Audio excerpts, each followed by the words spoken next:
Sekjen PDIP Hasto Kristianto menyindir sosok bakal capres lain yang disebutnya iri dengan bakal capres Ganjar Pranowo. Hal ini disampaikan Sekjen PDIP melalui pantun yang dibacakan di acara konsolidasi PDIP DKI Jakarta hari ini.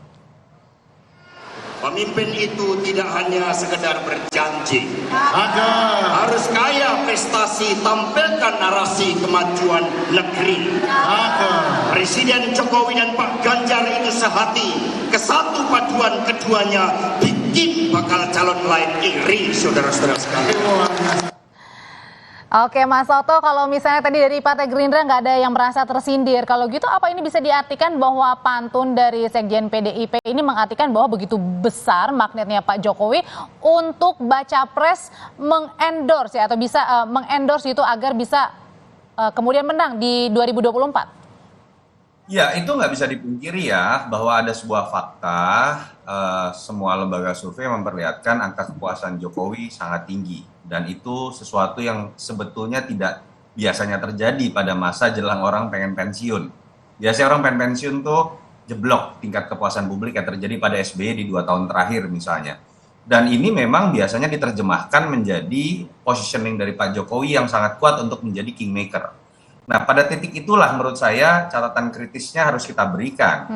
Bagaimana sih seharusnya sosok-sosok yang misalnya bisa mengklaim bahwa dirinya direstui oleh Jokowi untuk maju dan untuk melanjutkan legasinya, itu melekatkan atau mengasosiasikan dirinya dengan Jokowi. Harusnya kan yang diasosiasikan adalah nilai-nilai kepemimpinan yang saya punya, bisa dilihat melanjutkan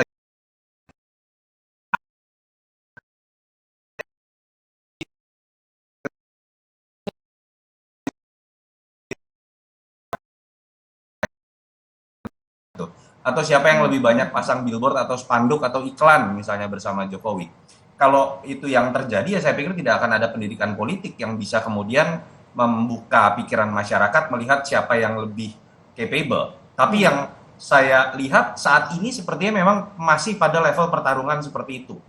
Misalnya pertarungan memperlihatkan yang tadi saya sebutkan, siapa yang lebih sering ketemu. Siapa yang kalau ketemu senyumnya Pak Jokowi lebih mengembang, disitulah muncul di netizen berbagai macam gimmick-gimmick yang sesuai dengan justifikasinya masing-masing. Suka atau tidak itu terjadi. Terlepas Bang Deddy dan Bang Andre saat ini mengatakan tidak ada persaingan di situ, tidak ada usaha untuk memperlihatkan gimmick yang lebih dekat. Tapi suka atau tidak kalau kita baca di percakapan itu sekarang sedang terjadi dan menurut saya kalau sebatas itu tidak akan sehat kita melihat pertarungan ke depan siapapun yang menang antara Pak Prabowo dengan Mas Ganjar yang memang kita harus akui dua-duanya sekarang paling berpeluang besar minimal untuk masuk ke putaran kedua dan bertarung di antara mereka. Kalau nanti ada 3 ya baca presnya ya. Oke, kalau gitu Bang Deddy berarti artinya PDIP masih mengakui betul bahwa efek domino Pak Jokowi untuk membuat seseorang menang di Pilpres 2024 begitu besar? Iya, kita harus akui bahwa Pak Jokowi punya peran penting gitu ya, memberikan efek elektoral gitu ya, yang angkanya ya nanti lembaga survei yang bisa ini. Tetapi kan dengan tingkat kepuasan yang ditunjukkan dari berbagai survei yang begitu tinggi, artinya kan ada keinginan besar dari rakyat Indonesia agar apa yang sudah dilakukan oleh Pak Jokowi itu berlanjut dan semakin disempurnakan gitu. Sehingga ketika Pak Jokowi kemudian memperlihatkan gimmick atau katakanlah sinyal-sinyal yaitu dibaca akan memberikan implikasi elektoral, tetapi kan pastinya kita belum tahu, tetapi artinya sebesar apa. Tetapi kami percaya tentu ada pengaruhnya, Mbak. Dan pengennya PDIP tetap terus ya, maksudnya Jokowi bersama dengan Pak Ganjar lebih sering begitu ya daripada yang lain? Enggak juga, Pak Ganjar kan gubernur. Ya, presiden kan presiden gitu ya. Dua-duanya punya tanggung jawab masing-masing. Pak Ganjar pada rakyat Jawa Tengah, Pak Jokowi pada rakyat Indonesia. Justru aneh kalau Pak Jokowi sering-sering ketemu Pak Ganjar itu malah kita bingung gitu. Jadi kita percayalah bahwa Pak Jokowi ini adalah kader PDI Perjuangan yang sudah teruji ya dimenangkan berdarah-darah dengan keringat dan air mata dari mulai wali kota Solo, gubernur DKI, presiden 2 periode. Saya kira kami tidak meragukan loyalitas Oke. Pak Jokowi maupun keberpihakan Pak Jokowi. Kalau dari Gerindra sendiri, Bang Andre, dengan Pak Prabowo yang menjabat sebagai Menhan, artinya dimanfaatkan betul momen ini untuk tetap bersama Pak Jokowi lebih sering untuk menaikkan elektoral atau elektabilitas? Ya, Prabowo tentu fokus bekerja sesuai dengan amanah yang diberikan oleh Pak Jokowi ke beliau. Nah, tentu beliau fokus saja menuntaskan amanah dan juga program Pak Jokowi di sini Kementerian Pertahanan. Tugas-tugas yang diberikan oleh Pak Jokowi kepada Pak Prabowo tentu sebagai Menteri Pertahanan, Pak Prabowo fokus bekerja menyelesaikan dan mengejar capaian-capaian target yang sudah diberikan oleh Pak Jokowi sebagai Presiden. Nah, alhamdulillah capaian-capaiannya sesuai dengan target yang telah diberikan oleh Presiden. Dan juga pertemuan-pertemuan Pak Prabowo dan Pak Jokowi tentu banyak membahas soal kerja-kerja dan soal laporan Pak Prabowo sebagai Menteri Pertahanan. Nah, itu yang saya ketahui. Tapi kalau ada pembicaraan-pembicaraan lain, apakah pembicaraan politik atau yang lain, tentu saya tidak tahu. Karena memang setahu saya, informasi yang saya dapatkan, beliau banyak dan sering bertemu dalam rangka melaporkan kinerja sebagai Menteri Pertahanan, termasuk Pak Jokowi memanggil beliau. Pak Jokowi ingin tahu soal perkembangan pertahanan Indonesia, seperti itu. Jadi wajar saja Presiden sering bertemu menterinya atau menterinya sering bertemu dengan Presiden, karena kan hubungan antara Presiden dengan pembantu Presiden gitu loh.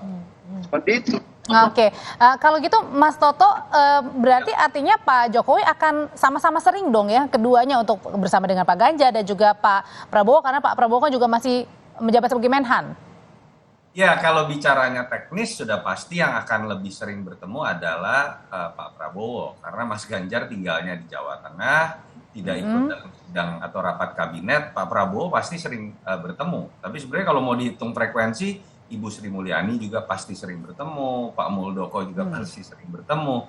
Jadi memang sekarang serba sensitif ya, setiap ada pertemuan satu frame, sosok yang kebetulan adalah capres, disebut akan jadi capres, itu pasti akan dilihat sebagai sebuah sinyal gitu, atau kode gitu ya. Tetapi kalau saya sih membacanya sudahlah, tidak bisa dibantah bahwa memang ada kesan bahwa Pak Jokowi merestui keduanya, kalau kita bicara dalam konteks 2024. Dan kalau kemudian pertanyaan ini kan muncul ketika ada pertanyaan lebih lanjut, Pak Jokowi akan mengarah kemana?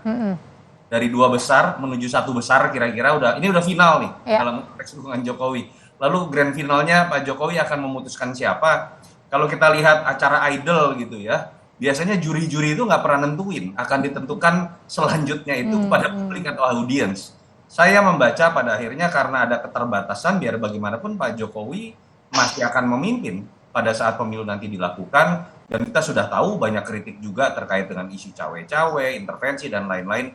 Saya melihat jangan kemudian berharap ada satu nama yang akan di-endorse oleh Pak Jokowi. Saya melihat keduanya sudah direstui, dan Pak Jokowi akan membiarkan disitulah ada terjadi pertarungan gagasan untuk memperlihatkan kapasitas mana yang lebih mampu untuk melanjutkan yang sudah saya bangun. Itu saja sih.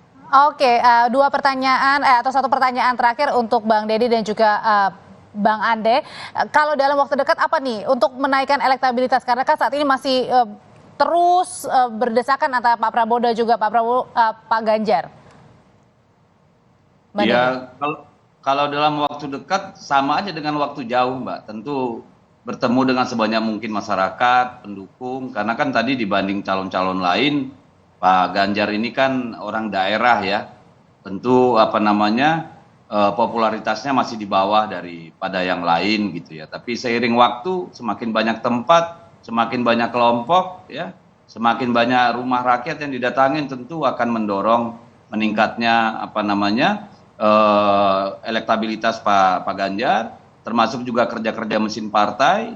Saya kira semua akan bersatu padu nanti, apalagi pada saat kampanye, karena semua survei yang ada sekarang itu kan sifatnya dinamis, dan kami percaya masih sangat-sangat dinamis untuk beberapa waktu ke depan.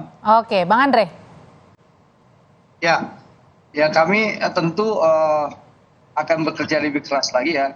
Tadi kami alhamdulillah bersyukur sekali survei indikator yang baru dirilis tadi head to head antara Pak Prabowo dan Mas Ganjar. Pak Prabowo unggul 11,2%, tentu ini patut kami syukuri.